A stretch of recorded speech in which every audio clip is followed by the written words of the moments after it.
today we're going to talk about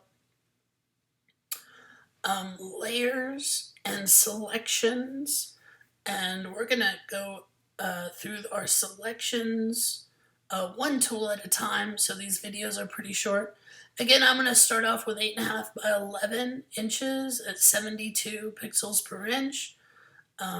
As our file, remember all class exercises need to be in 72. It'll just save you time and save on memory.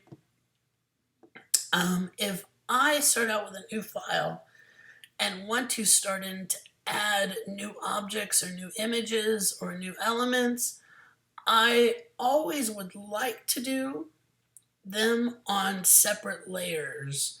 So as Photoshop gets started, you always will have a background layer.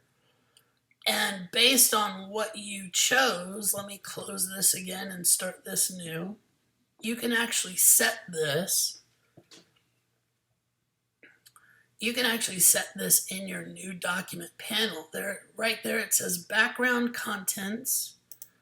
You can pick white, black, or background color. White is default, so that's fine. It's very easy to change this once you have this set. Now, a couple of things. Photoshop always likes to lock. You see that little padlock there?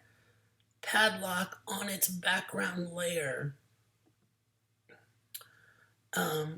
You can unlock this just by single clicking that and it becomes layer 0. If you need to start moving this or adjusting this, okay? And this actually is a white rectangle shape. So you can always change that if you need to. Notice that we get this checkerboard pattern in the background. That indicates a transparency.